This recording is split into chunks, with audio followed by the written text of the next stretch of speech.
Sınavı kazandık, itibar kaybettik. Sınavı kazandık, itibar. Necmettin. Uzun yıllar ihtiyaç haline gelen ve yıllarca talep ettiğimiz öğretmenlik meslek kanunu nihayet bundan 2 yıl önce çıkarılmıştı. Ancak ne yazık ki çıkarılan kanun bütün uyarılarımıza rağmen ihtiyacı karşılayacak şekilde düzenlenmemiş, daha ilk uygulamasında yetersizliği ortaya çıkmıştı. Kapsamı dar tutulmuş, şube müdürlerini, ilçe milli eğitim müdürlerini, il milli eğitim müdür yardımcılarını, bakanlık ve eğitim müfettişlerini kapsam dışı bırakan mevcut kanunun bir kısım maddeleri ise Anayasa Mahkemesi tarafından iptal edilmişti. Bugünlerde yetersizliği açık ve iptal edilen maddeleri ile uygulama şansı kalmayan kanunun yeniden düzenlenmesi ve bu sefer kapsamı geniş, şiddete yaptırım içeren ve eğitimcilerin tamamını memnun edecek bir kanun tasarısı Türkiye Büyük Millet Meclisi gündemine gelsin istiyoruz. Duy meclis duy, sesimizi duy. Duy meclis duy, sesimizi duy. Duy meclis duy, sesimizi duy.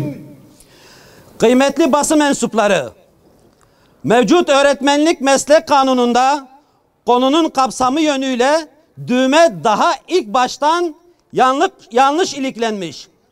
Uzman öğretmenlik ve baş öğretmenlik unvanları eğitim öğretimin içerisinde bilfiil bulunan ve çoğunlukla da öğretmenlik unvanını kazanılmış hak olarak uhdesinde bulunduran şube müdürleri ile dengi ve üstü kadrolarda bulunanlar fiilen öğretmenlik yapmadıkları ve genel idare hizmetleri sınıfına dahil olmaları gibi gerekçelerle kariyer basamakları sınavına girmelerine dahi imkan tanınmamıştır.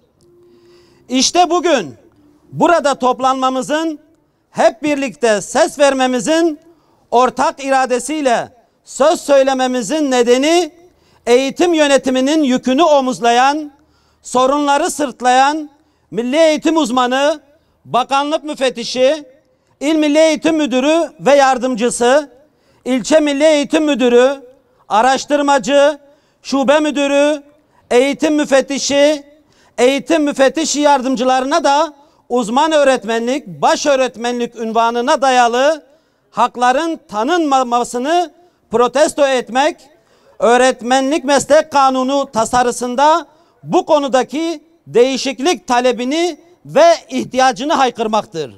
Sınavı kazandık, itibar kaybettik. Sınavı kazandık, itibar kaybettik. Sınavı kazandık, itibar kaybettik.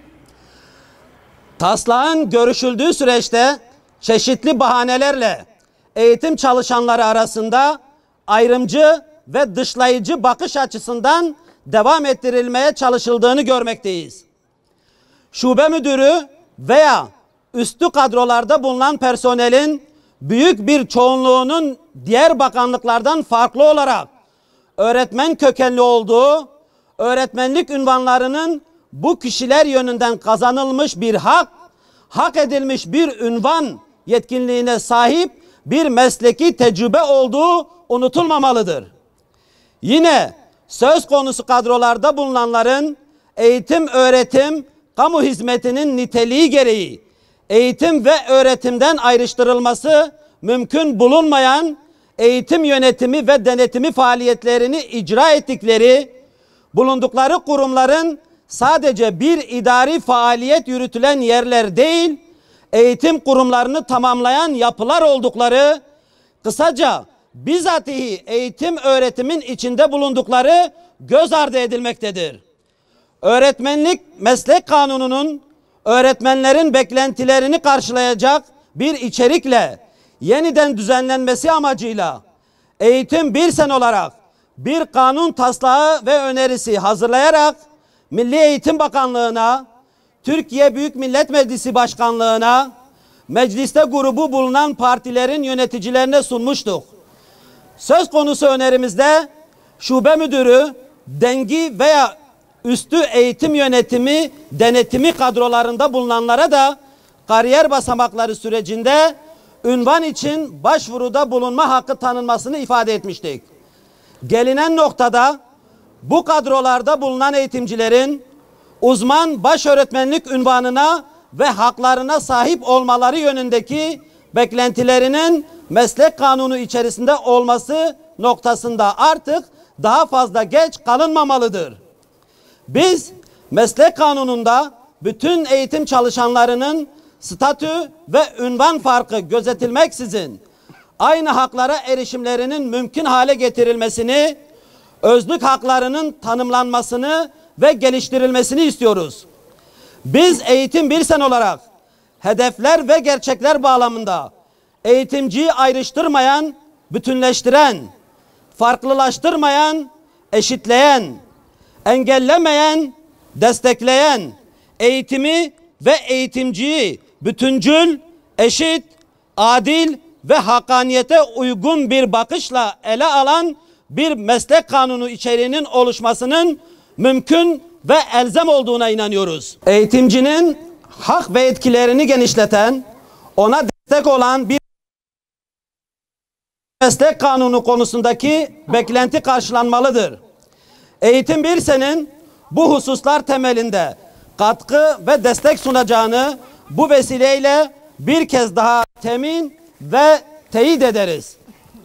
Siyasi ve Türkiye Büyük Millet Meclisi'ni meslek kanununda beklentileri karşılayan milli eğitim uzmanı, bakanlık müfettişi, il milli eğitim müdürü ve yardımcısı, ilçe milli eğitim müdürü, araştırmacı, şube müdürü, eğitim müfettişi yardımcısı, eğitim uzmanı kadrolarında görev yapanlardan aranan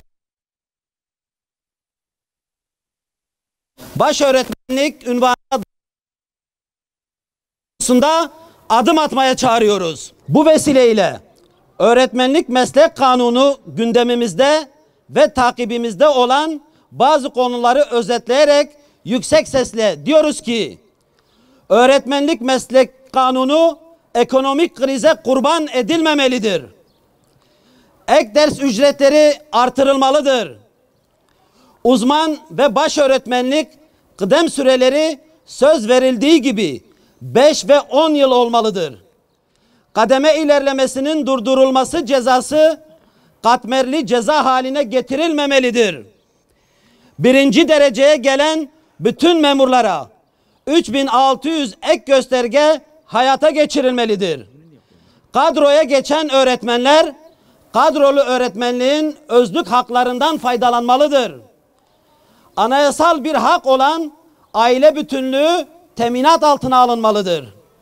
Sözleşmeli öğretmenlik ve öğretmen alımında mülakat kaldırılmalıdır. Yardımcı hizmetler sınıfı kaldırılmalı, memurluğa sınavsız geçişin önünü açılmalıdır. İptal edilen toplu sözleşme ikramiyesine çözüm üretilmelidir. Kamudaki şeflerin maaş dezavantajları bir an önce giderilmelidir. Hakkımız olanı istiyoruz. Hakkımız olanı istiyoruz. Hakkımız olanı istiyoruz.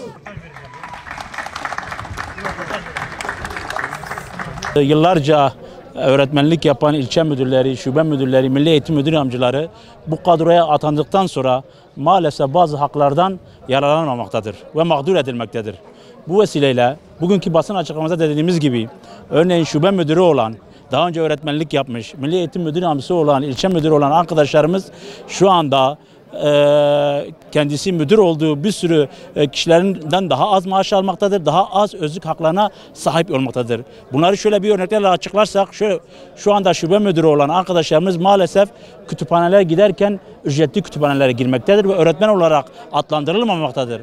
Ayrıca şube müdürlerin çocukları, öğretmenlerin çocukları bursluluktan yararlanmakta ama şube müdürlerin çocukları bursluluktan yararlanmamaktadır. Yine şube müdürleri çeşitli kamu hizmetlerinden, öğretmen evlerinden indirimli olarak yararlanmaktadır. Keza öğretmenler yararlanmasına rağmen ilçe müdürleri, şube müdürleri bu yardımdan, bu destekten yararlanmaktadır. Biz yıllarca aslında mağdur edildik. Sınavla bir yere geldiğimizden maaşımız, özlük haklarımız yükseleceğine maalesef daha da azalmakta, daha da özlük haklarımız kesintiye uğramaktadır.